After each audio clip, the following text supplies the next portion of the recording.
Huh? We are in chapter 9, verse 15 of Bhagavad Gita. ज्ञानयज्ञेन चाप्यन्ये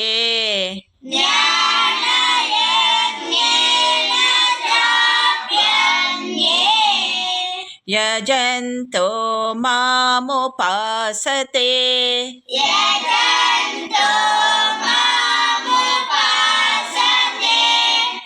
एकत्वेन पृथक्त्वेन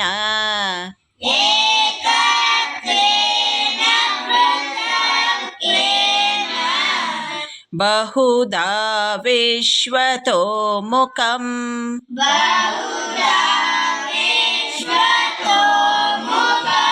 We will repeat. ज्ञानयज्ञेन चाप्यन्ये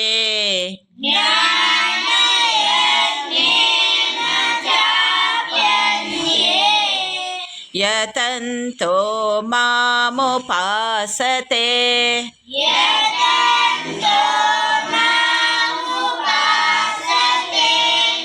एकत्वेन पृथक्त्वेन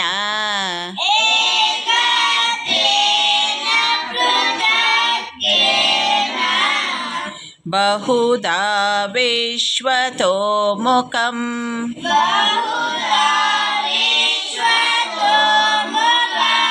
Let's continue with chapter 9, verse 15 of Bhagavad Gita. I'm sorry for my voice. Kindly adjust it. We see Sri Krishna tells, those who take refuge in me, even though they have committed great sins, will cross over all wickedness by virtue of my divine nature. By recognizing one's limitations and surrendering to Krishna's divine will, we may get doubt. What is divine forgiveness? It is Krishna's divine nature, which offers forgiveness to those who take refuge in Him. This shows crossing over sins and wickedness through Krishna's grace. Krishna's divine nature purifies the devotee's soul. By taking refuge in Sri Krishna, facilitates spiritual growth and self-improvement. Krishna's divine nature offers redemption from past mistakes and sins. Let us see a small story. Ajamila, a young Brahmin, was devoted to Lord Vishnu. However, he fell into bad company and became a sinner, living with a prostitute and abandoning his duties. As death approached, he called out for his son, Narayana, that is, Lord Vishnu's name also. Lord Vishnu's messengers appeared and Ajamila was forgiven due to his unintentional invocation of the Lord's name. Let us see another small story of Valmiki. Valmiki was a robber who stole from travelers and killed them. One day, he encountered sage Narada, who asked him to chant God Rama name. Valmiki couldn't even pronounce it correctly, but he repeatedly said Mara Mara, which means death in Sanskrit. Despite his sinful past, Valmiki's reputation of divine name transformed him. He became a sage and wrote the epic Ramayana. The moral is by repeated chanting of God's name and purity and transform we get. It's never too late for redemption and spiritual growth. Devotion can transcend past karma and sins.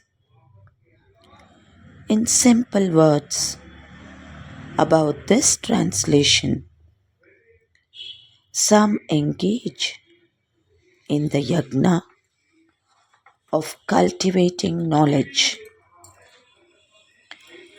by worshipping God in many ways. Sri Krishna tells some see him as undifferentiated one, while others see as different from them, separate from them, still worship me in the infinite manifestations of my cosmic form. Sadhak who follow different paths of spirituality to reach the absolute truth. In our previous episodes, we saw Sri Krishna telling the devotees to surrender with devotion to his lotus feet in the attitude of being his eternal servants. When some follow Jnana Yoga, they follow differently. They contemplate deeply on sutras such as Soham. It is I am that. Shivoham. It is I am Shiva, and so on.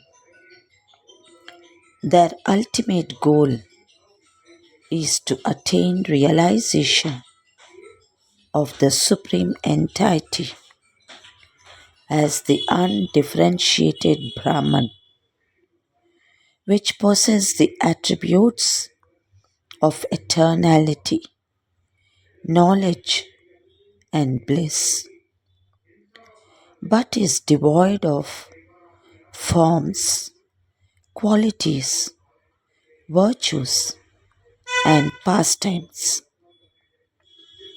Sri Krishna says that such jnana yogis also worship him, but in his formless, all pervading aspect.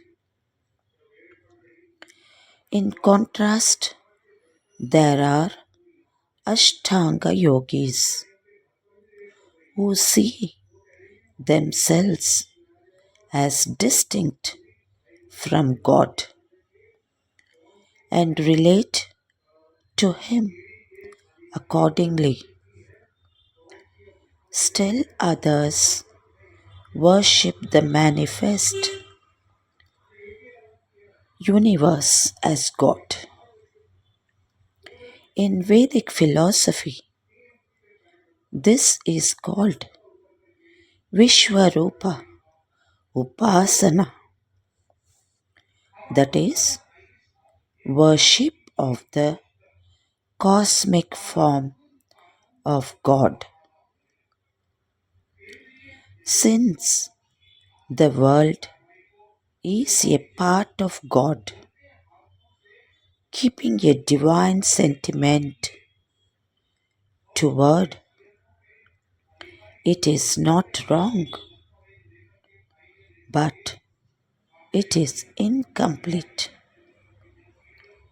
Such devotees do not have knowledge of the other aspects of this supreme divine entity, such as Brahman, that is, God's undifferentiated, all pervading manifestation, Paramatma, that is, the Supreme Soul, seated in everyone's hearts, and Bhagavan, that is, the personal form of God. Thank you. Good day to all of you. ಹರೇ ಶ್ರೀಕೃಷ್ಣ. ಶ್ರೀಮದ್ ಭಗವದ್ಗೀತೆ ಅಧ್ಯಾಯ 9 ಶ್ಲೋಕ 15. ಜ್ಞಾನಯಜ್ಞೇನ ಚಾಪ್ಯನ್ಯೇ ಯಜಂತೋ ಮಾಮುಪಾಸತೆ ಏಕತ್ವೇನ ಪೃಥಕ್ತ್ವೇನ ಬಹುಧಾ ವಿಶ್ವತೋ ಮುಖಂ. ಈ ಶ್ಲೋಕದ ಭಾವಾರ್ಥ. ಈ ಶ್ಲೋಕವು ಹಿಂದಿನ ಶ್ಲೋಕಗಳ ಸಾರಾಂಶ. ಕೃಷ್ಣ ಪ್ರಜ್ಞೆಯಲ್ಲಿ ಪರಿಶುದ್ಧರಾಗಿ ಕೃಷ್ಣನನ್ನು ಬಿಟ್ಟು ಬೇರೆ ಏನನ್ನೂ ತಿಳಿಯದವರಿಗೆ ಮಹಾತ್ಮರೆಂದು ಹೆಸರು ಎಂದು ಪ್ರಭುವು ಅರ್ಜುನನಿಗೆ ಹೇಳುತ್ತಾನೆ. ಆದರೂ ನಿಖರವಾಗಿ ಮಹಾತ್ಮರ ಸ್ಥಾನದಲ್ಲಿಯೇ ಇಲ್ಲದಿದ್ದರೂ ವಿವಿಧ ರೀತಿಗಳಲ್ಲಿ ಕೃಷ್ಣನನ್ನು ಪೂಜಿಸುವ ಇತರರು ಇದ್ದಾರೆ. ಅವರಲ್ಲಿ ಕೆಲವರನ್ನು ಸಂಕಟದಲ್ಲಿರುವವರು, ಆರ್ಥಿಕವಾಗಿ ರಿಕ್ತರಾದವರು, ಕುತೂಹಲವುಳ್ಳವರು ಮತ್ತು ಜ್ಞಾನವನ್ನು ಬೆಳೆಸಿಕೊಳ್ಳುವುದರಲ್ಲಿ ನಿರತರಾದವರು ಎಂದು ಈಗಾಗಲೇ ವರ್ಣಿಸಲಾಗಿದೆ. ಆದರೆ ಇದಕ್ಕಿಂತ ಕೆಳಗಿನ ಮಟ್ಟದಲ್ಲಿರುವ ಇತರರೂ ಇದ್ದಾರೆ. ಇವರು 3 ವರ್ಗಗಳವರು. ತಾನು ಪರಮಪ್ರಭುವಿನೊಂದಿಗೆ ಒಂದು ಎಂದು ಪೂಜಿಸುವವರು, ಪರಮಪ್ರಭುವಿನ ಯಾವುದಾದರೂ ರೂಪವನ್ನು ಸೃಷ್ಟಿಸಿಕೊಂಡು ಅದನ್ನು ಪೂಜಿಸುವವರು ಮತ್ತು ದೇವೋತ್ತಮ ಪರಮಪುರುಷನ ವಿಶ್ವರೂಪವನ್ನು ಒಪ್ಪಿಕೊಂಡು ಅದನ್ನು ಪೂಜಿಸುವವರು.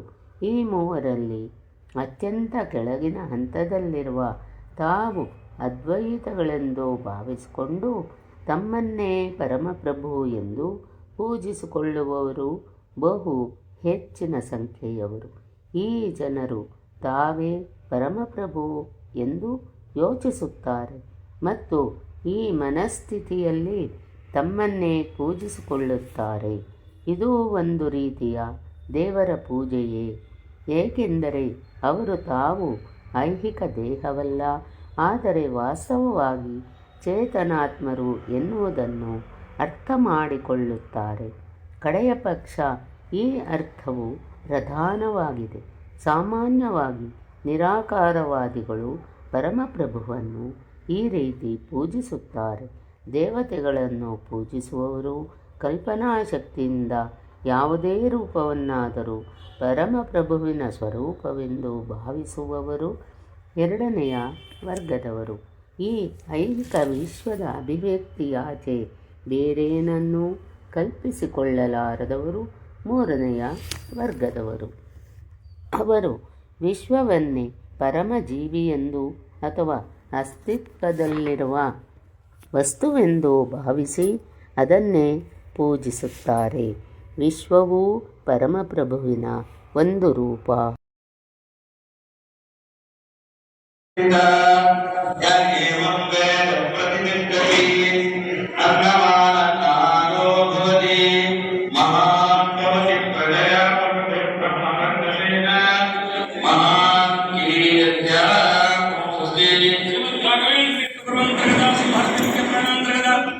ದೇಶಿನ ಲೋಕಾಂಗದ ಸ್ವಾಮಿ ಗೋಪುರ